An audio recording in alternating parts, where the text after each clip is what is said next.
더 반갑고 또 이런 상황인데도 불구하고 예배하러 이제 예배 드리러 오신 여러분들을 진심으로 축복을 합니다. 오늘 읽은 말씀을 통해서 우리가 또 은혜를 받고 또 그 힘으로 살아갈 수 있는 저와 여러분들이 되기를 원합니다. 우리는 언제 감사하는 마음이 생깁니까? 여러분들 언제 감사하게 되던가요? 주로 감사한 마음이 들 때가 언제였는지 한번 돌아봤으면 좋겠습니다. 그 감사할 일이 혼자 감사할 일인가? 아니면 다 같이 기뻐하고 또 감사할 수 있는 일인가를 한번 돌아봤으면 좋겠습니다. 혼자만의 감사가 아니라 모두 감사할 수 있는 그런 감사의 조건이라면 조금 고차원의 감사일 것입니다. 왜냐하면 우리 아들이 대학에 들어갔습니다. 감사할 일입니다. 그러네요. 축하드립니다. 감사합니다. 이렇게 주고받는 그런 감사 말고 내가 월급이 올랐다고 감사합니다. 또 그렇게 축하해주는 그런 감사에 주고받는 그런 감사의 내용이 아니라 모두가 다 기뻐하고 정말 감사할 수 있는 그런 일이 과연 있는가라는 것이죠. 때로는 제가 감사할 일을 이렇게 다른 친구들에게 얘기를 하면 그게만큼 내가 그 감사한 만큼 내가 감사하는 정도만큼 그렇게 기뻐하지 않는 것 같아요. 그러니까 뭐 예의상 그냥 좋겠네라고 하지 정말 내가 기뻐하는 만큼 기뻐해 줄 수 있는가? 그리고 누가 감사할 조건들 그런 제목들을 저에게 줬을 때 솔직히 이제 솔직히 말하면 뭐 이렇게 좋겠네요 말은 하지만 그 사람이 감사할 만큼은 아니라는 거죠. 그래서 이런 누가 사모하는 것 바라는 것이 이루어져서 감사하는 일 말고 모두가 감사할 수 있는 좀 더 본질적인 그런 감사가 없을까 그런 것을 조금 생각해 봤습니다.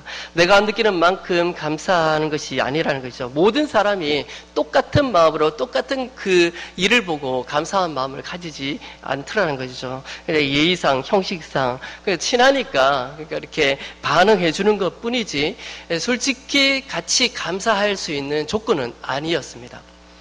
사실 그 사람이 잘 되고 내가 못 되고 그런 상황도 있을 수도 있고 또 그 사람이 잘 되는 것에 있어서 내가 기뻐할 수 없는 그런 일도 있을 수 있기 때문에 그렇습니다. 왜냐하면 사람이 자기가 바라는 것을 이루고 쟁취하고 얻어내는 것은 그만큼 즐거운 일이고 복된 일이고 하나님 앞에 감사한 일이지만 모두가 다 같이 감사할 조건은 사실 아니라고 느껴지는 거죠. 그래서 같이 감사할 수 있는 어떤 본질적인 감사가 있을까 생각해 보니까 오늘 말씀을 읽으면서 제가 느낀 것은 정말 감사한 것은 하나님이다 라는 것을 저는 깨달았습니다. 주님만으로도 감사할 수 있는가? 이것을 질문하고 싶은 거죠. 1절에 보니까 시편 기자가 이렇게 기록하고 있습니다. 우리가 주께 감사하고 감사하는 이유는 주의 이름이 가깝기 때문이다. 그리고 하는 말이 사람들이 주의 기이한 일들을 전파하나이다. 시편 기자가 1절에서 또 마지막 9절 10절에서 하나님을 찬양합니다. 그 9절들 보면 야곱의 하나님을 영원히 선포하고 찬양하며 또 악인들의 뿔을 다 베고 의인의 뿔은 높이 들 것입니다. 그만큼 하나님 앞에 이 시편 기자는 감사한 마음을 하나님 앞에 고백하고 있는 장면입니다. 내가 감사합니다. 우리가 너무나 감사합니다. 감사를 2번이나 연달아 반복해서 강조하는 것은 너무 감사하다는 거죠. 하나님 한 분만으로도 너무 감사하다는 겁니다. 그 하나님 한 분만으로도 내가 감사할 수 있고 찬양할 수 있고 영원토록 그 하나님의 영광을 선포할 수 있고 찬양할 수 있다는 것이죠. 그러면서 그 감사한 이유가 뭐냐라고 했을 때 이렇게 기록하죠. 주의 이름이 가까움이라. 주의 이름이 가까웠다라는 표현이 어떻게 보면 이름이라는 단어는요. 어떻게 보면 그 이름을 가진 사람의 특징이나 속성이나 어떤 그런 것들을 포함하고 있습니다. 그러니까 어떤 거룩이라는 이름은 그 사람이 거룩의 어떤 속성을 포함하고 있다는 거죠. 그래서 주의 이름이 가까워진다는 것은 하나님의 성품이, 하나님의 특징이, 하나님의 은혜가 나에게 가까이 온다는 뜻입니다. 하나님의 은혜가 점점 더 나에게 가까워오고 있는 이 사실 하나만으로도 내가 감사합니다 라고 고백하는 거죠. 어떻게 보면 하나님의 역사일 수 있습니다. 주의 이름이 가까운다는 것은 하나님이 하시는 일들이 가까이 오고 있다는 거죠. 그러면서 하는 말이 사람들이 주의 기이한 일들을 전파합니다. 여기서 보면 주의 기이한 일들을 어떻게 보면 과거에 하나님께서 나에게 해주신 은혜일 수도 있고, 성경은 이렇게 한글 성경에는 잘 나타나 있지 않지만 원어 성경에는 그 시제가 좀 틀려요. 그래서 이 말이 예전에 하나님께서 나에게 은혜를 주신 말인지 아니면 앞으로 하나님께서 주실 말인지를 모른다는 거죠. 중요한 것은 그거에 상관없이 미래의 일이든 과거의 하나님의 은혜든 중요한 것이 뭐예요? 사람들이 그것을 전파하고 있다는 거죠. 적지 않는 사람들이 하나님을 감사하고 있고 하나님이 계신 것만으로도 감사하고 있고 찬양하고 있고 하나님이 하실 일들이 점점 더 나에게 다가오고 있다는 것에 감사하고 있다는 거죠. 그만큼 시편은 저자는 하나님에 대한 감사의 마음들을 너무나 강조한 말씀입니다. 그러면 이 시편 기자가 감사한 내용이 무엇인가라고 봤을 때는 3절을 먼저 봅니다. 3절을 먼저 보니까 땅의 기둥은 내가 세웠거니와 땅의 그 모든 주민은 소멸되리라 하시도다. 사실 2절부터 5절까지는 하나님께서 시편 기자에게 말씀해 주신 말씀이에요. 그리고 6절부터 8절까지는 시편 기자가 그 말씀을 먹고 반응하고 고백하는 장면입니다. 그래서 하나님은 그러면 하나님을 어떠한 하나님인지를 보여주는 거예요. 3절 보니까 땅의 기둥은 내가 세웠거니와 땅의 그 모든 주민은 소멸되리라 하시도다. 하나님이 그렇게 말씀하신 거예요. 그런데 너무나 이 3절의 말씀을 읽어도 이해가 되지 않아서 다른 번역본을 찾아보니까 이렇게 기록하고 있습니다. 땅과 그 모든 거민이 흔들릴 때, 땅이 흔들리고 그 사람들의 삶이 흔들리고 그럴 때 그들의 기둥들은 견고히 잡은 이는 바로 하나님이시다. 그런 흔들리는 그 사람의 인생을 잡아주는 것도 하나님이고 땅이 흔들리는 그 상황도 바로 잡아주는 것도 누구시다? 하나님이시다. 그만큼 하나님이 어떠한 분인지를 알려주고 있어요. 그만큼 하나님이 견고한 모든 것에 기초가 된다는 것이죠. 우리가 흔들리는 것이 있다면 그 기초를 흔들리는 것을 바로 줄 수 있는 분은 누구다? 하나님이시다. 내 삶이 어렵고 힘들고 공고한 삶을 바로 잡을 수 있는 분이 누구다? 하나님이시다는 거죠. 그만큼 하나님이 시편 기자에게 말합니다. 모든 흔들리는 것을 바로 잡아줄 수 있는 것은 내가 그것을 잡아줄 수 있다. 땅의 기둥은 내가 세웠거니와 내가 그 땅을 세웠고 또한 그 땅의 주민이 소멸되리라. 흔들리는 그 땅에 소멸되는 그 흔들리는 그 모든 가운데 누가 세워주신다? 하나님이 세워주신다는 것이죠. 그러면서 무엇을 얘기하고 있는 거예요? 이 땅도 하나님의 것이고 이 여러분들의 모든 인생도 하나님의 것이고 하나님께서 계획하시고 하나님께서 인도하셔서 이끌어가는 인생이 너희들의 인생이다 라고 말을 해주는 거예요. 그러면서 두 가지를 얘기하는데 첫 번째는 뭐냐면 오만한 자에 대해서 설명을 합니다. 내가 오만한 자에게 오만하게 행하지 말라라고 성경은 말합니다. 하나님이 시편 기자에게 그렇게 얘기하는 거예요. 오만한 자라고 얘기하고 오만한 자에게 오만하게 행동하지 말라. 이 오만하다는 이 단어를 다른 성경에 어떻게 기록되었을까, 어떻게 사용됐을까 또 찾아보니까 사사기에 똑같은 단어가 있었습니다. 여러분들 미디안과 전쟁을 했던 기드온을 아실 겁니다. 기드온이 300용사를 세울 때 처음에 어마어마한 숫자를 데리고 오잖아요. 그리고 하나님께서 돌려보냅니다. 그리고 나서 또 데려왔더니 그것도 너무 많다는 거예요. 그 인원도 너무 많다는 겁니다. 그러면서 하나님이 기드온에게 왜 그렇게 데려오지 말라고 하는지 이유를 설명을 해줘요. 사사기 7장 2절에 이렇게 기록합니다. 미디안 백성과 싸울 이스라엘 백성이 너무 많다. 이스라엘 사람들이 자기들 힘으로 싸워서 승리했다고 자랑하는 것을 나는 듣고 싶지 않다는 거죠. 이 오만하다는 뜻은 무엇이냐면 자기의 힘으로 싸워서 승리했다고 자랑하는 겁니다. 떠드는 거죠. 분명히 오만한 자는 어떻게 보면 하나님의 절대 주권을 거부하는 거예요. 하나님이 주인이시고 하나님이 통치하시고 이끌어가는 인생인데도 불구하고 그것을 거부하는 겁니다. 오만은 자신을 하나님의 자리에 올려놓는 거죠.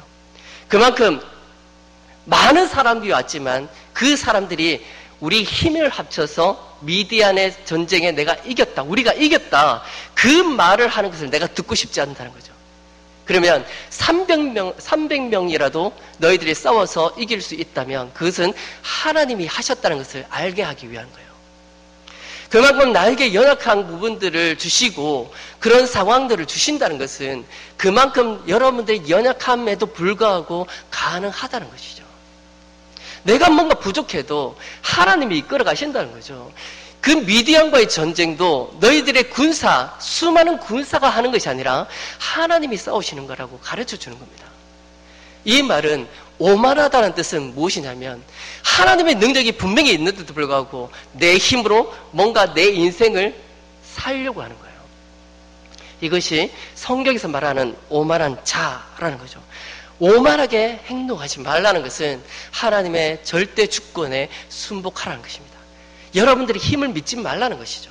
여러분들이 어떤 경험을 의지하지 말고 사람들을 의지하지 말고 돈을 의지하지 말고 오히려 하나님을 의지하는 것, 이것이 하나님의 주권에 순종하는 거예요. 그래서 여러분들이 부족해도 여러분들이 연약해도 일을 하시는 분은 누구시다? 하나님이시다. 하나님이 여러분들이 이끌어 가시는 겁니다. 여러분들의 그 연약함을 사용하셔서 하나님이 일을 하고 계시는 거예요. 연약한 기드온, 적군이 무서워서 숨어서 포도즙을 짰던 그 기드온이 어떻게 용기 있게 전쟁을 싸울 수 있었냐는 거죠. 하나님이 옆에 있었고 하나님의 힘이, 하나님의 능력이, 하나님의 주권이 전적으로 하나님에게 있다는 것을 맡겨서 전쟁터에 나아간 기드온처럼 여러분들이 뭔가 부족하고 뭔가 채워지지 않는 것이 있더라도 여러분들 다른 것을 의지하는 것이 아니라 하나님을 의지하고 하나님께서 나를 책임져 주신다, 그거 하나 믿고 여러분들이 나아갈 수 있기를 주님의 이름으로 축원드립니다. 두 번째로 얘기하는 것은 뿔을 들지 말라고 얘기하잖아요. 오늘 4절 보니까 5절 보니까 4절에 악인들에게 뿔을 들지 말라. 여러분들 뿔이 뭔지 아시죠? 권세입니다. 힘입니다. 뭔가 그 뿔에는 하나님의 그 권세라기보다도 힘을 상징을 하거든요. 하나님의 그 힘을 상징을 하기 때문에 어떻게 보면 뿔을 자기가 드는다는 것은 무엇을 의지한다는 것이에요? 자신의 힘을 의지하고 있다는 증거입니다. 그만큼 자신이 뿔을 든다라는 것은 그와 같다는 것이죠. 이 뿔을 또 이런 의미를, 뉘앙스를 또 다른 성경에 어떻게 사용되었을까 찾아보니까 다니엘에 정확하게 똑같이 사용되는 부분이 있었습니다. 7장 11절에 이렇게 기록하고 있습니다. 다니엘이 하나님께서 주시는 환상 중에 몇 가지 중에 그 중에 하나거든요. 읽어보면 나는 작은 뿔이 거만하게 큰 소리로 말하는 것을 계속 살펴보고 있었습니다. 내가 보고 있으려니까 넷째 짐승이 죽임을 당하고 그 시체는 찢겨 타는 불 속에 던져졌습니다. 다니엘이 그게 뭔가 이렇게 보려고 하니까 이미 타고 죽어버리는 거죠. 그가 누구예요? 작은 뿔이 거만하게 큰 소리로 말하는 거예요. 이게 뭡니까? 자신을 자랑하는 거죠. 자신의 능력을, 자신의 그동안 인생에 쌓아왔던 것을 자랑하는 겁니다. 이것이 어떻게 보면 자기 자신이 자기 뿔을 드는 것과 똑같은 거죠. 어떻게 보면 오만한 자와 똑같은 의미입니다. 이만큼 하나님이 이 세상의 주권은 나에게 있는 것인데 너희들은 오만하게 행동하고 자기의 뿔을 자기가 드는 그런 모습을 통해서 오히려 하나님의 주권을 거부하고 있다는 거죠. 이런 말씀에 시편 기자가 반응을 합니다. 오늘 읽은 6절, 7절, 8절 보니까 이것도 두 가지를 얘기해요. 오늘 보니까 7절을 봅니다. 오직 재판장이신 하나님이 이를 낮추시고 저를 높이시느니라. 여기서 단어 세 가지가 있는데 오직, 재판장, 그리고 낮추시고 높이신다. 시편 기자가 하나님 앞에 고백하는 자리입니다. 하나님은 재판장이십니다. 그것도 오직 유일한 재판장이십니다. 그러면서 하는 말이 이는 낮추시고 저 사람은 높이시는 하나님이십니다. 어떻게 보면 오만하게 행동하더라도 자기 뿔을 들더라도 하나님께서 높이시고 낮추고 하는 그 주권은 누구에게 가지고 계신다고 얘기합니까? 하나님이 가지고 계신다는 거죠. 그만큼 우리는 자신을 너무나 자랑합니다. 자신의 쌓아왔던 것들을 많이 자랑하고 그것을 떠들습니다. 그것이 자신의 힘이라고 주장을 하고 이야기를 합니다.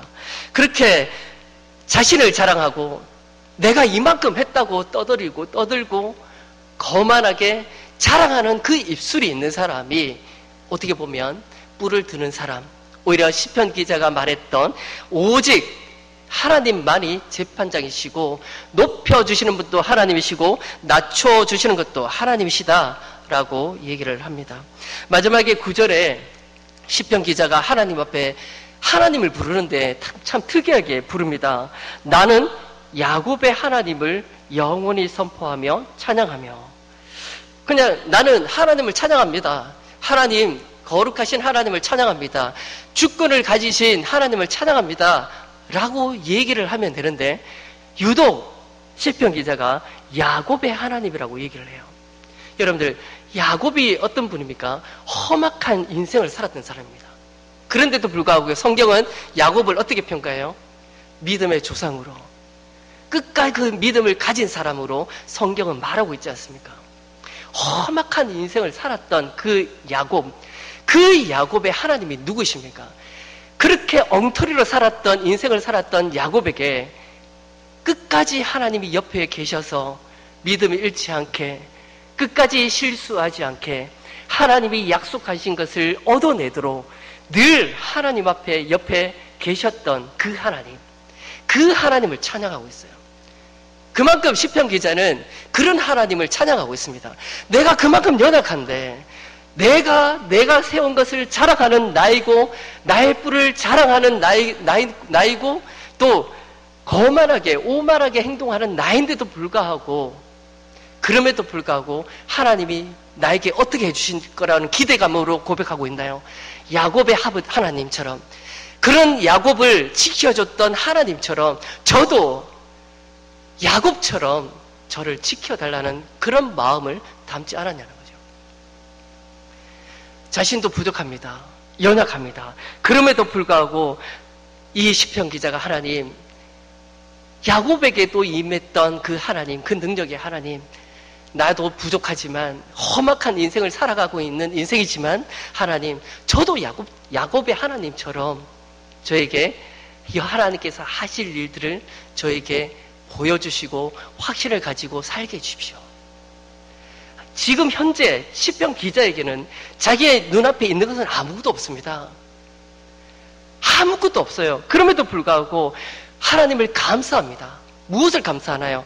하나님이 야곱을 그렇게 지켜줬던 하나님이 나에게도 똑같이 함께 해줄 거라는 그 기대감, 하나님이 나의 인생의 모든 것을 책임져 주겠다는 그 기대감, 하나님이 모든 것을 해주겠다는 그 기대감, 그 소망을 담아서 주의 이름이 가까워오고 있다고 고백하는 거예요. 지금 없어요. 없지만 주의 그 능력이, 주의 그 은혜가 나에게 지금은 없지만 하나님께서 나에게로 그 은혜를 보여주고 또 알게 하고 깨닫게 하고 확신하게 해서 믿음을 붙들게 한다는 것이죠. 악인을 설명할 때 하나님을 부인하는 겁니다. 하나님의 주권을 부인하는 거예요. 오히려 의인은 무엇입니까? 나에게 연약함이 있음에도 불구하고 하나님께 뜻에 살아가는 사람들, 그 사람이 의인들이고 하나님께서 그 뿔을 높여주시는 거예요. 내가 올려드리는 게 아닙니다. 내가 높인다고 해서 올려지는 게 아니라는 거죠. 여러분들이 아무리 자랑한다 한들 그 자랑을 감사한 마음을 받을 사람이 아무도 없어요. 제가 제 자랑을 막 늘어놓는다고 해서 여러분들이 진정으로 같이 감사해 줄 수 있는 마음이 여러분들에게 누가 있겠습니까? 가족이요? 가족도 같은 감사를 할 수 없는 때가 너무 많더라고요. 뜻이 다르니까, 생각이 다르니까, 바라는 것이 다르니까 감사하는 내용도 달라지더라고요. 좀 더 고차원적인 시편의 이 감사는요, 그게 아니라 나에게 지금 현재는 어려움이요, 고통이요, 곤란한 상황이지만 그럼에도 불구하고 야곱을 지켜줬던 하나님처럼 나에게도 지금 살아계셔서 나를 붙드시고 주권적으로 나를 인도하신다는 것을 확실하는 거예요. 그것은 하나님이 왕이시다. 하나님이 모든 것을 주권을 가지고 계신다. 내 인생이 엉망같이 좀 안 되는 그런 인생이더라도 하나님께서 그것을 통해서 지금 일하고 계신다는 그 하나님의 주권을 인정한다면 감사가 절로 나오는 거예요. 그런 감사를 성도들 간에 서로 주고받는 저와 여러분들 되기를 원합니다. 그냥 뭔가 잘 되어서 내가 바라는 것을 얻어서 너무 기쁘다, 감사하다, 같이 기뻐해달라 말을 하지만 솔직한 마음으로 그것을 기뻐해 줄 수 있는 사람은 극소수입니다. 다 같이 감사해 줄 수 있는 사람 없다. 오직 하나님만이 나의 감사할 조건이고 하나님만이 나의 소망이며 지금도 살아계셔서 주권적으로 내 인생을 주권적으로 인정하고 계시고 또 이루어 가시고 또 다스려 주신다는 것을 우리가 인정하는 그 믿음을 저와 여러분들이 가지시는 저와 여러분들 되기를 주님의 이름으로 축원드립니다. 기도드리기를 원합니다. 함께 기도했으면 좋겠습니다. 하나님, 참으로 우리가 자랑할 것들이 참으로 너무나 우리의 개인적인 어떤 감사 제목밖에 없었음을 고백합니다. 진정으로 나를 구원해 주셨고 또 하나님께서 그럼에도 불구하고 지금도 계속 살아계셔서 나와 함께 하시는 하나님의 주권적인 은혜가 있다는 것을 잊어버리고 우리의 삶을 보고 기뻐하고 감사했던 적이 너무 많습니다. 오히려 감사할 조건들을 오히려 하나님께 둘 수 있는 우리 모두 되게 해달라고 기도하시고요. 또한 그런 감사를 우리 서로가 서로 나눌 때 오만한 자가 되지 않도록 나의 뿔을 드는 자가 되지 않도록 그렇게 해달라고 오직 하나님의 주권만을 인정하며 믿음을 붙잡고 살아갈 수 있는 우리 모두 되게 해달라고 함께 기도했으면 좋겠습니다. 기도드립니다. 사랑의 많으신 하나님, 참으로 저희들을 불쌍히 여겨주시옵소서. 저희들을 긍휼히 여겨주시옵소서. 너무나 작은 것에 우리가 감사할 조건들을 하나님 앞에 얘기하고 사람들한테 얘기했던 그 모습들을 하나님 부끄럽게 생각합니다. 하나님, 오직 하나님만이 우리의 감사의 조건이고 하나님께서 구원하신 것이 우리의 감사의 조건이며 나에게 지금 없지만 나이가 연약하고 부족하지만 그럼에도 불구하고 하나님의 역사가 반드시 있다는 것을 알기에 감사할 수 있는 좀 고차원적인 그런 감사의 조건들을 하나님 앞에 드리는 우리 모두 되게 하여 주시옵소서. 험악한 우리 인생들을 살아갑니다. 그럼에도 불구하고 붙들어 주시는 하나님, 그 야곱을 지켜주셨던 하나님처럼 험악한 인생을 살고 있는 우리에게 늘 함께 계시고 붙들어 주시고 늘 하나님의 은혜를 부어주셔서 은혜대로 살게 하여 주시옵소서. 예수님의 이름으로 기도드립니다. 사랑이 많으신 하나님, 참으로 감사합니다. 오늘 밤에도 하나님 말씀으로 감사하는 그 마음을 주셨음을 감사합니다. 조금 더 우리가 감사할 조건들을 하나님께 두고 그 하나님을 바라보고 감사할 수 있는 우리 모두 되게 하여 주시옵소서.